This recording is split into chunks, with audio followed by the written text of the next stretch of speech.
Chapter 12, Strategy, Balanced Scorecard, and Strategic Profitability Analysis. And all this presentation will address is just the Balanced Scorecard. The whole PowerPoint, though, is available if you want to use it with your reading. Okay, so the Balanced Scorecard translates the mission and strategy into performance measures. And this is a framework for implementing the strategy. And sometimes financial information isn't all that we need to see whether or not we're on track. We've got to look at other dimensions. Not only does it focus on achieving financial objectives, it highlights the non-financial objectives that an organization needs to meet to sustain its financial obligations. So it measures an organization's performance from 4 different perspectives. Right, and these are the 4 perspectives. The first is financial, and that, you're familiar with. This is profits and value created by shareholders. But don't forget that when we're evaluating financial performance, we're looking in the past. Okay, we're not looking to see what the future is going to bring us. This would be a postmortem. For the customer perspective, the success of the company and its target market. How is it doing by its customer? And what indicators can we follow to see whether or not we're taking care of customer perspectives? Internal business perspective, internal operations that create value for customers, and finally, learning and growth. And that is the people and systems that support operations. And believe it or not, learning and growth is really important to hang on to your best employees. Okay? And whatever measure a company uses to track performance depends on its strategy. So these won't be the same in all companies, they'll be different. Now here's an example of a financial perspective.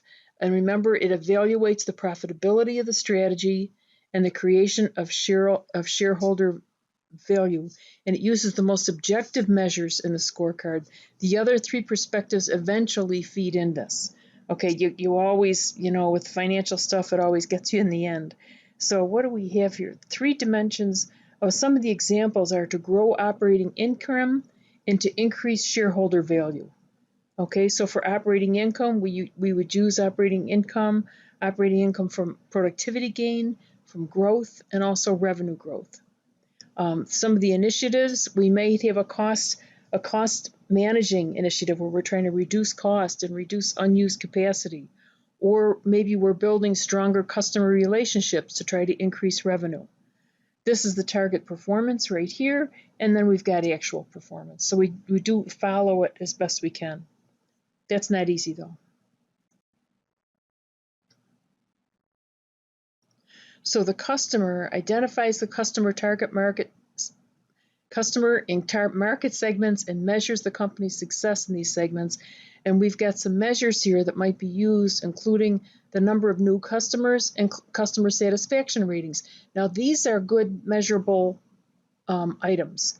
Okay, number of new customers is nice and objective, and it's quantitative, and you can compare it to prior periods.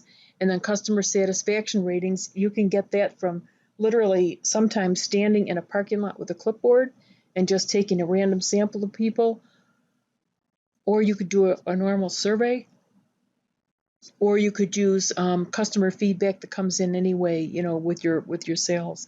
So to increase market share, the reason why we do it is to increase the needs of future customers, okay? And they're looking for a 6 to 7% increase here. Increase customer satisfaction, the number of new customers, customer satisfaction ratings. Okay, identify new target customer segments. This is what we have to do. Increase customer focus on the sales organization. Okay, so here's one of the results that 90% of customers give top ratings. Okay, that's good. And maybe that's an improvement over 87% from before. Now the next is internal business, and these I think are the hardest ones to identify. It focuses on internal operations that create value for customers, which in turn help achieve your financial performance. And this perspective includes 3 sub-processes: innovation, operations, and post-sale service. And the chart presented here provides some measure that might be used for internal business objectives, including service response time, Service response time, yield, order response time, on-time delivery, number of improvements, okay? Now, the hard part is, would you recognize these as measures that help you evaluate internal business? Okay, so you want to be able to distinguish these measures from the ones to get new customers, all right? And I think those can be tricky. So here are our goals: improve post-sale service, improve manufacturing quality and productivity, reduce delivery time, meet specified delivery dates. These are all internal business operations. Now here are some for learning and growth. These identify people and information capabilities necessary for an organization to learn, improve, and grow. And these capabilities help achieve superior internal processes that in turn create value for customers and shareholders. So all this stuff sort of flows into one another. The chart here provides some measures that might be used, including employee satisfaction ratings, percentage of line workers empowered to manage process, percentage of employees trained in process and quality management, and percentage of manufacturing processes with real-time feedback. Okay, and here's the goal here: align employee and organizational goals, develop process skill, enhance information system capabilities. And some of the measures that they're following here is employee satisfaction and suggestions program. Okay, a lot of this is soft stuff, but it works and you get good information from it. Have supervisors act as coaches rather than decision makers. Okay, employee training programs, improve online and offline data gathering.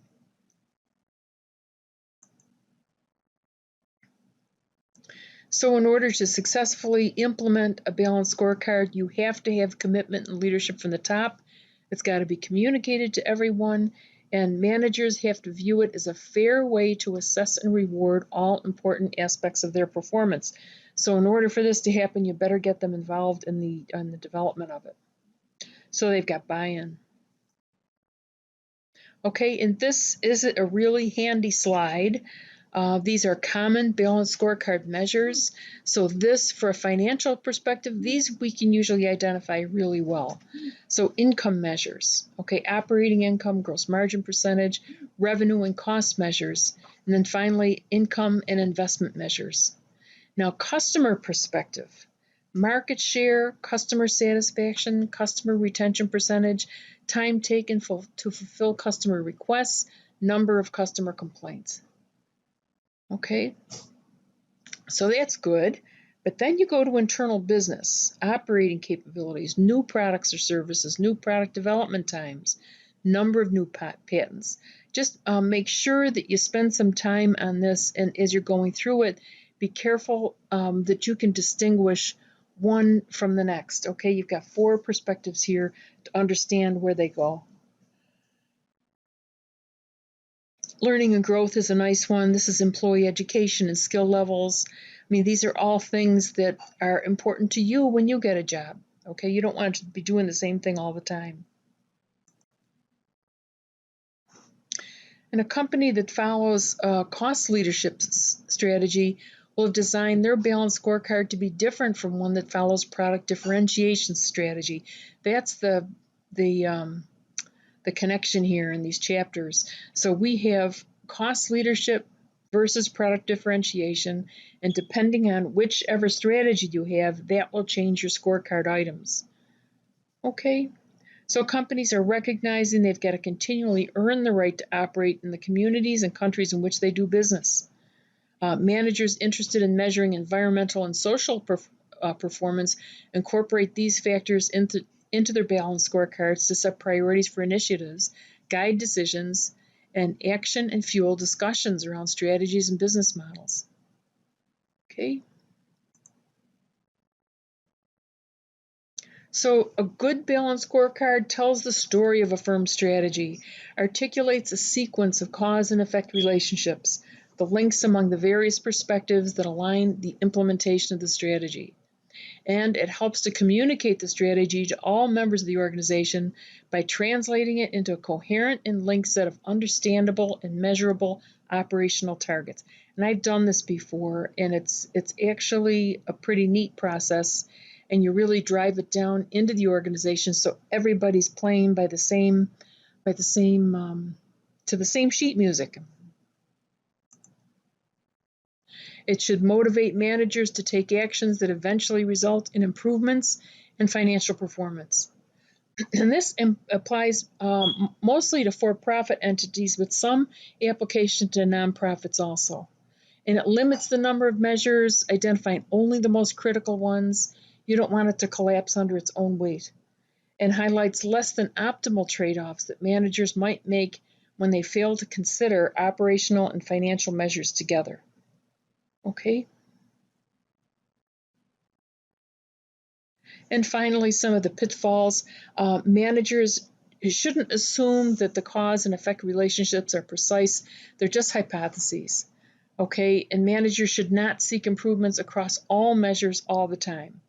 I mean, sometimes it'll go in fits and starts. Some will do really well, and then others might fall back a little bit, and then the others do really well, and this one falls back. So it's not a straight line or a real clear process. It's actually pretty messy. Managers should not use only objective measures. They should use subjective measures as well. And finally, despite challenges of measurement, top management should not ignore non-financial measures when evaluating measures in other employees. Okay? So you want to give people feedback on some of the soft stuff, all right? Especially us, we're very tuned into the financial measures, but the non-financial are really important indicators as well.